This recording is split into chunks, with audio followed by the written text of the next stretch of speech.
No hay nada más desagradable y terrible que estar en tinieblas. Tinieblas es la ausencia de la luz. Y cuando no hay luz, hay tinieblas.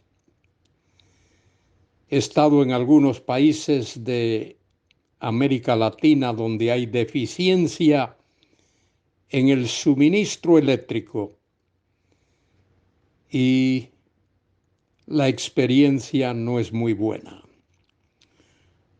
Recuerdo haber estado por lo menos en 2 o 3 países donde el suministro eléctrico es tan deficiente que hay que acostarse temprano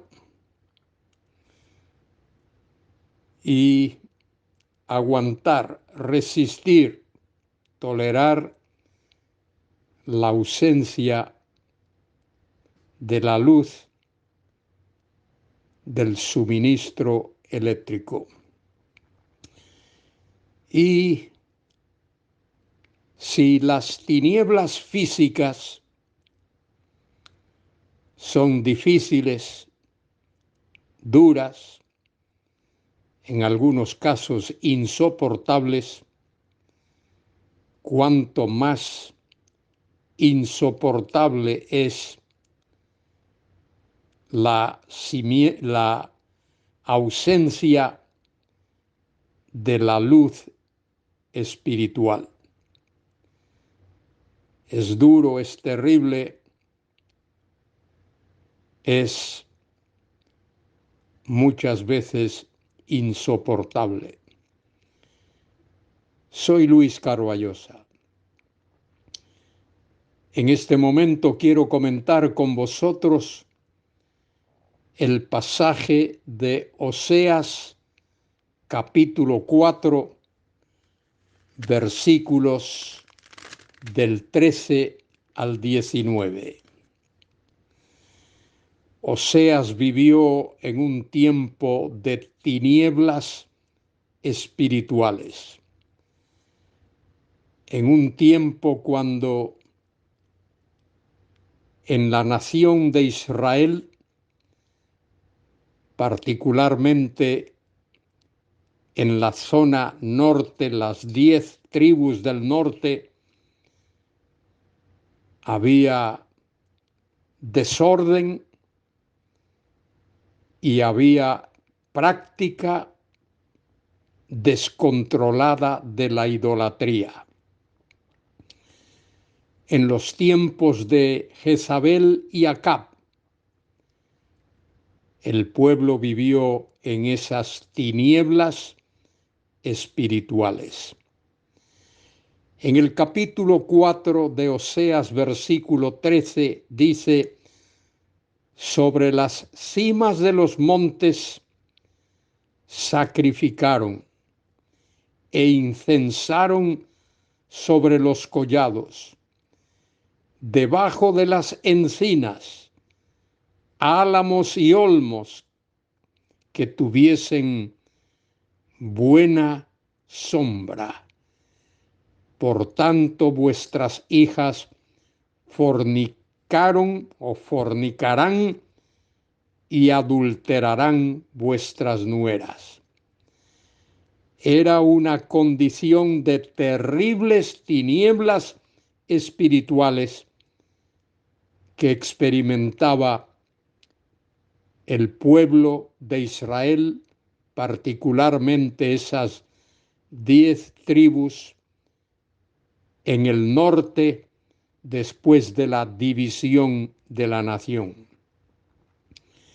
Dios dice en el versículo 14: no castigaré a vuestras hijas cuando forniquen, ni a vuestras nueras cuando adulteren, porque ellos mismos se van con rameras y con malas mujeres sacrifican.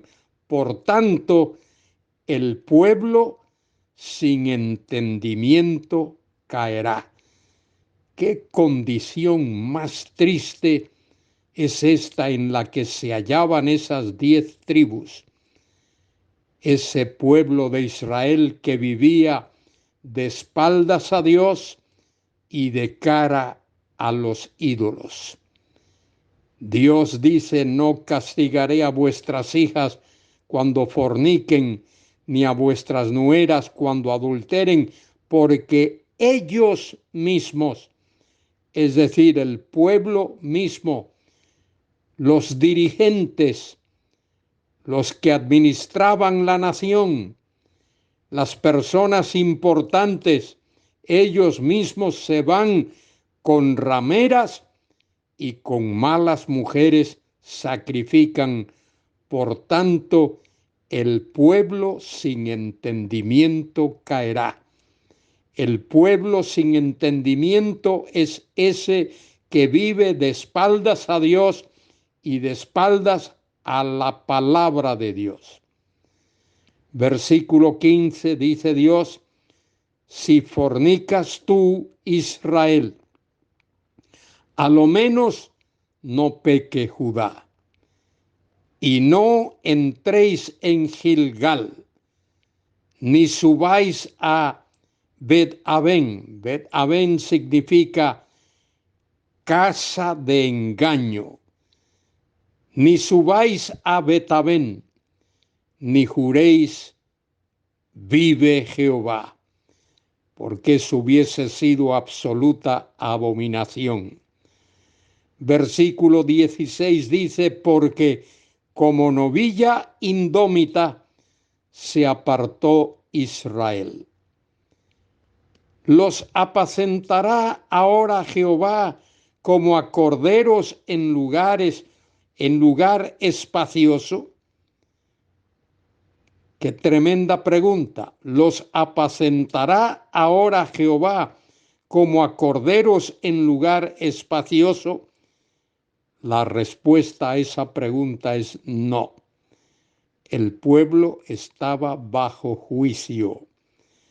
Versículo 17: Efraín es dado a ídolos, déjalo. O Efraín es unido, está unido a ídolos, déjalo.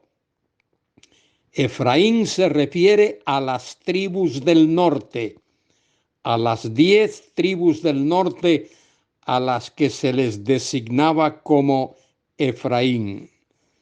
Su bebida se corrompió, dice el texto. Fornicaron sin cesar. Sus príncipes amaron lo que avergüenza. El viento los ató en sus alas y de sus sacrificios serán avergonzados.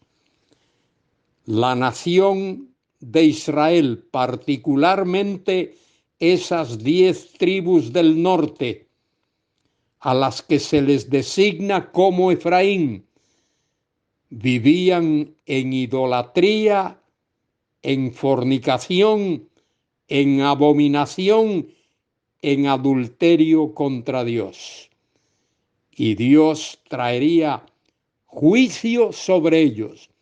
En el año 721 antes de Cristo, los asirios llegaron y se llevaron cautivos a la nación, se la llevaron a Siria y muchos fueron esparcidos por otros pueblos de la tierra. Querido hermano, querida hermana, alza tus ojos al cielo. Dios nos llama a ser fieles y leales a Él, adorarlo a Él como al único Dios vivo y verdadero. Alza tus ojos al cielo.